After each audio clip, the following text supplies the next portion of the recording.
Hello there. Welcome to another video about the simplified research.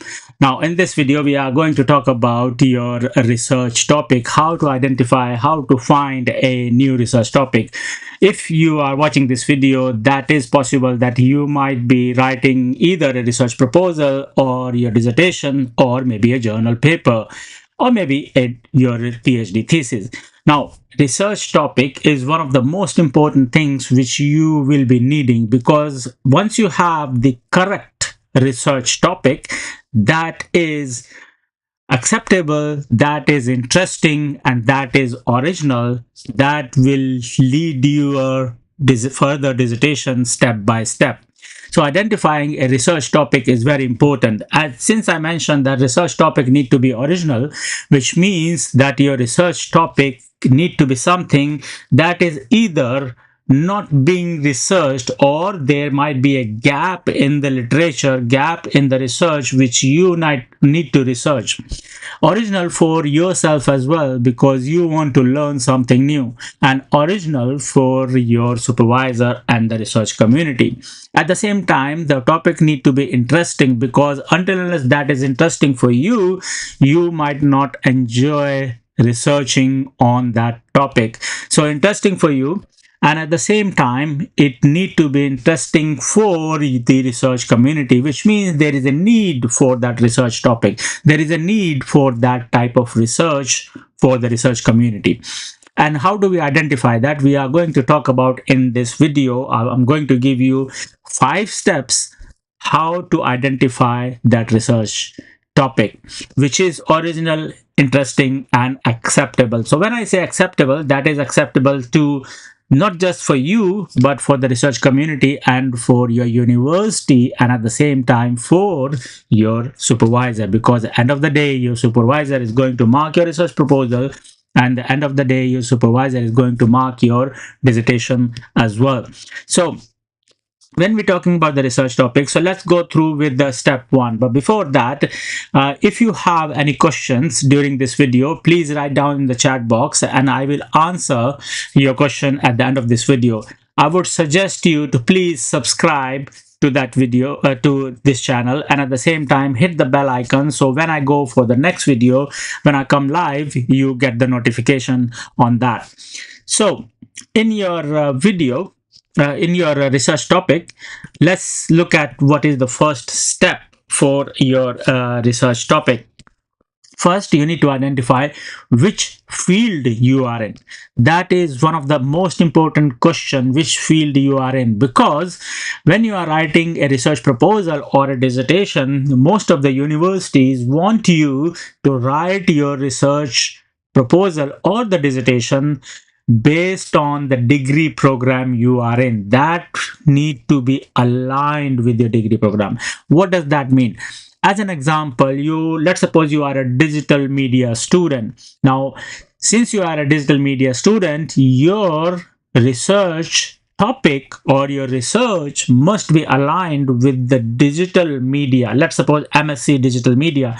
Now, digital media is the core, what do you say, the the wider picture, the background of your research. So you need to research on the digital media side. Now in digital media, it could be social media marketing, it could be maybe just one type of Instagram marketing, or it could be something like billboards, digital billboards, or something different. It could be anything, but it need to be linked with your degree program.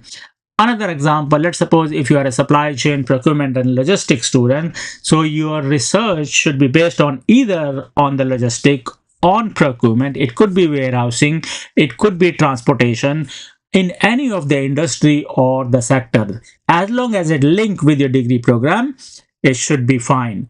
Now it is needed because of another problem. If you don't align your research topic with your degree program, and that degree program is accredited with the professional body, for example, for supply chain, project management is APM, for supply chain is CIPS, and so on. There are so many professional bodies. If your program is aligned with that professional body, accredited with that professional body, and your topic is not aligned with it, then it could be a big problem when you go for the full membership after completing the degree program.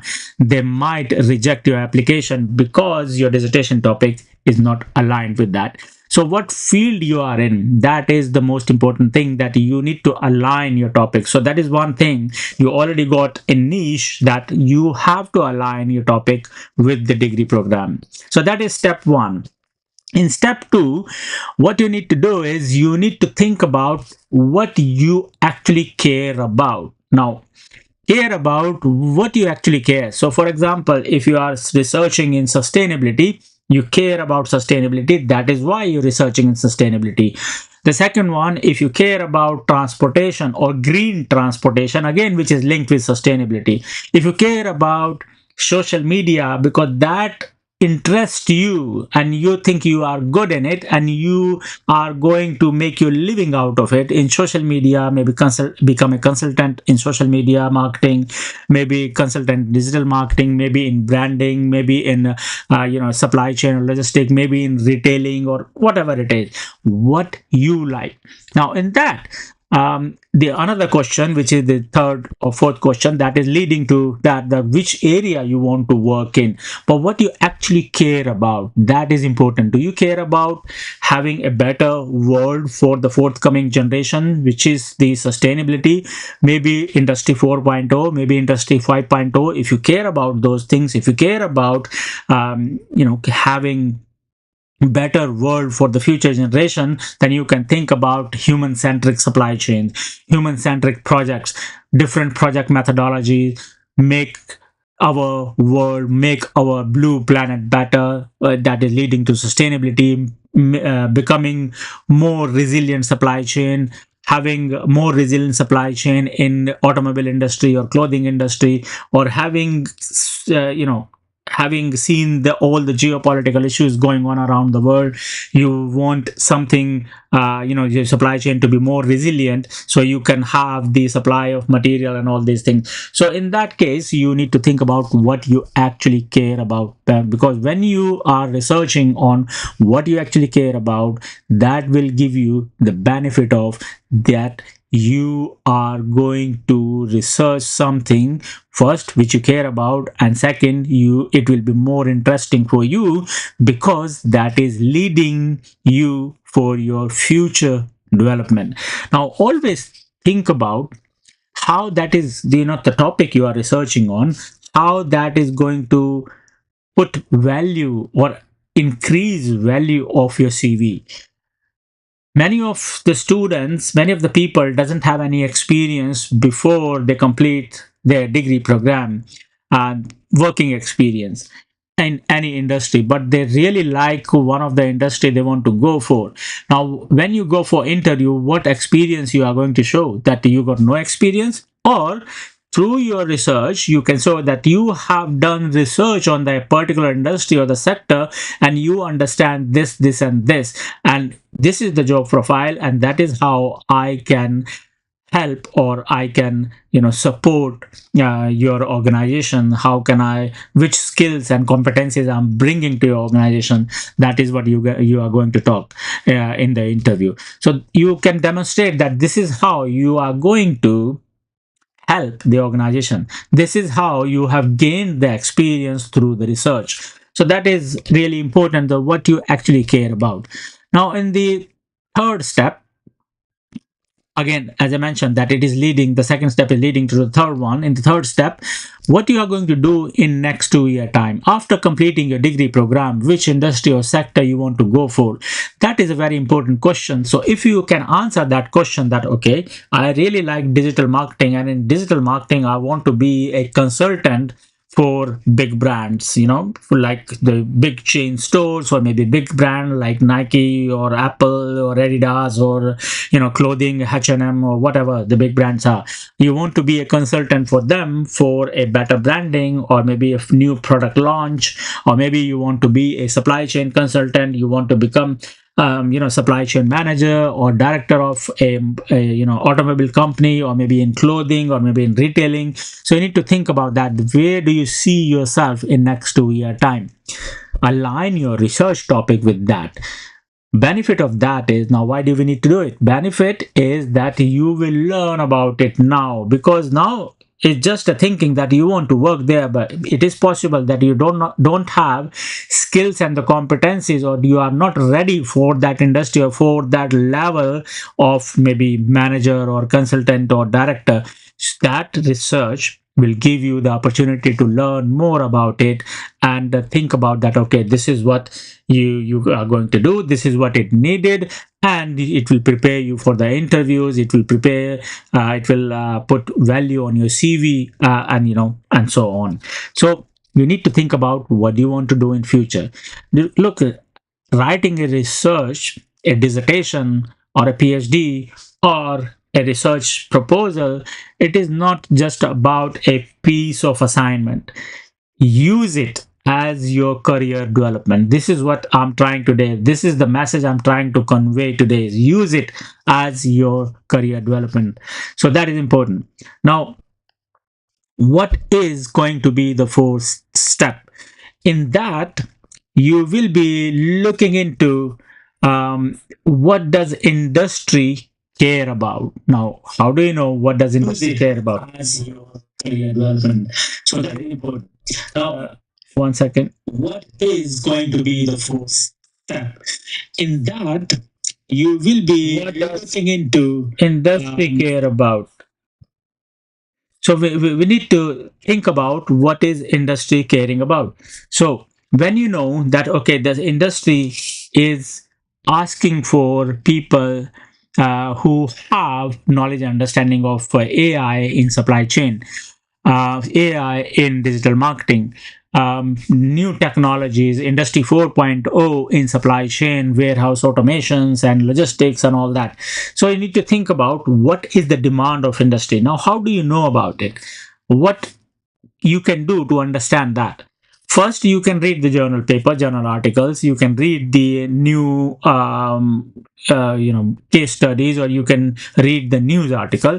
But at the same time, a very important one, I would suggest you to go to the job website. For example, you can search on LinkedIn, search for the jobs on LinkedIn. You can search for the jobs on website like Indeed or jobs.ac.uk. You can search for the jobs on different platform in your country, wherever you want to work later on. And in those job profile, try to find the keywords what they are actually asking for.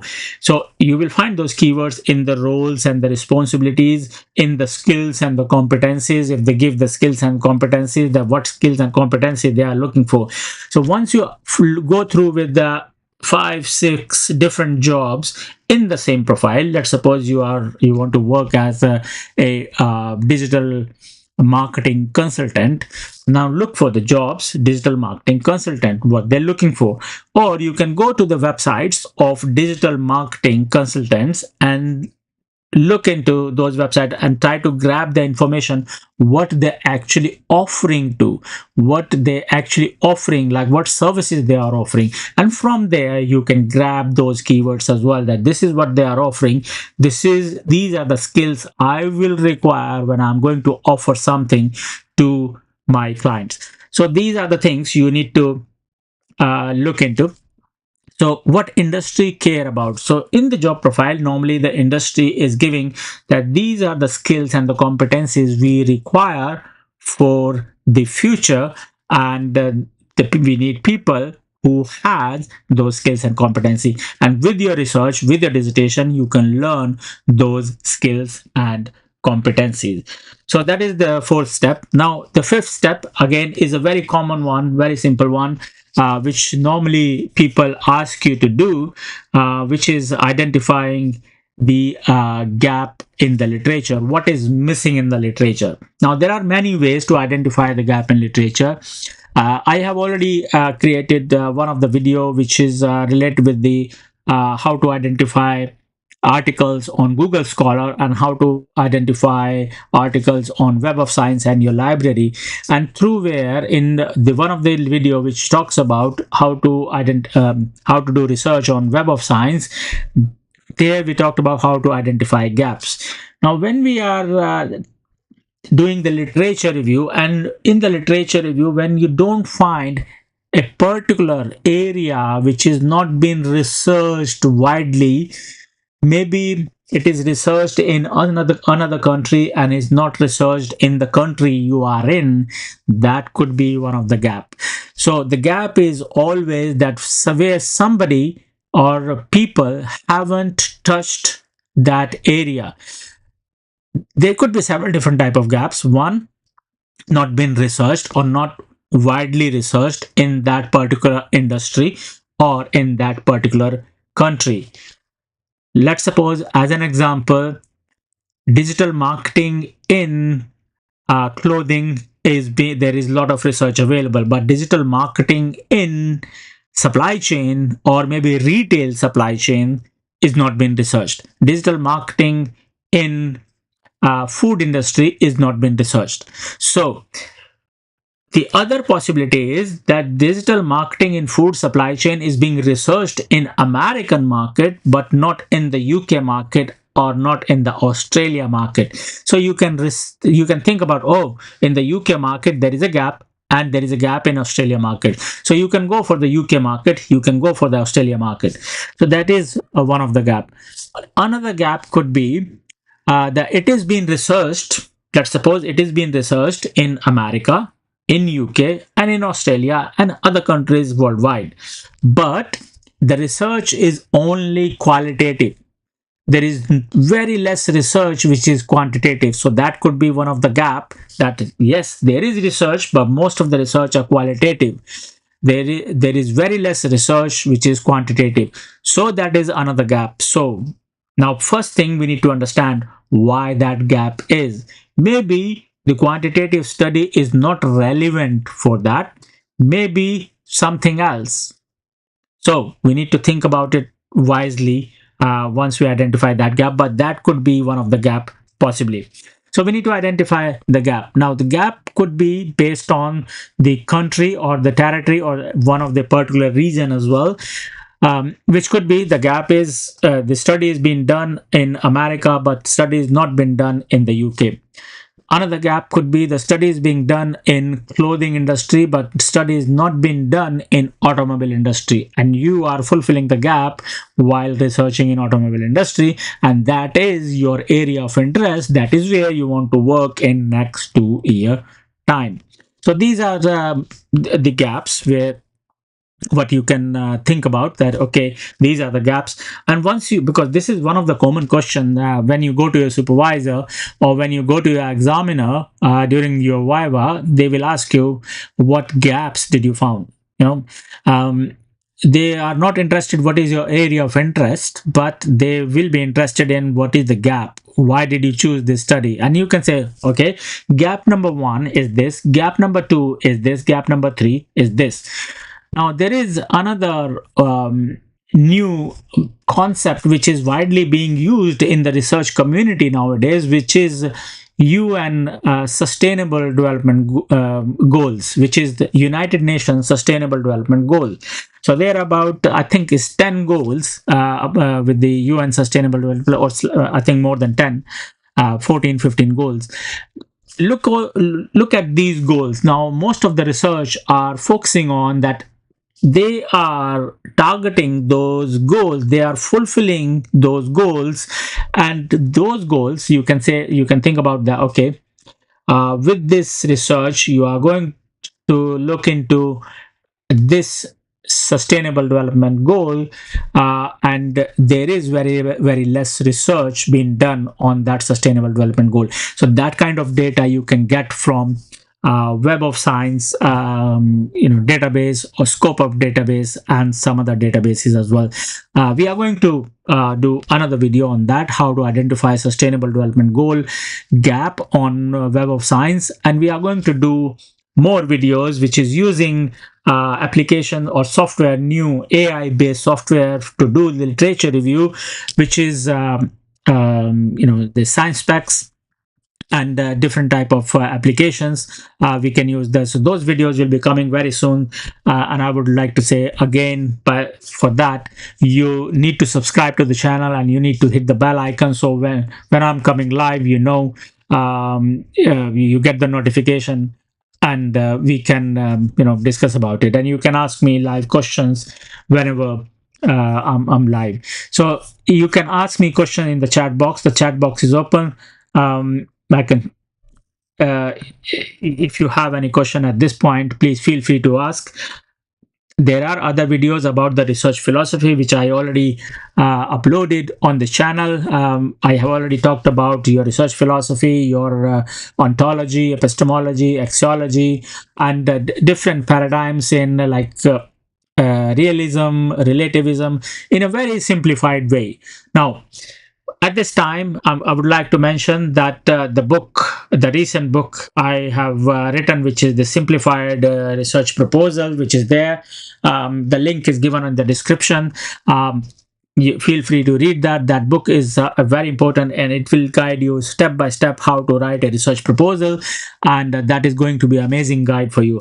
There are other videos which is the 4P framework, how to use 4P framework to come up with a better title, aim, and objectives, and how to come up with a different how to use different framework and different type of thinking to come up with the structure of the literature review, your keywords for research on Google Scholar and all that, and it gives you the templates for your research proposal, and it gives you the examples as well, how to create a timeline, how to, everything is given, how to write your methodology section, which is the most important and most critical section, and that is important to write because that is one of the particular section on your research proposal, which is the your supervisors eyes will be on that section, particularly after your aim and objective. They want to see what research methodology you are adopting and why. So that book tells you or gives you how to justify research methodology. It gives you the tables, it gives you the sentence starters,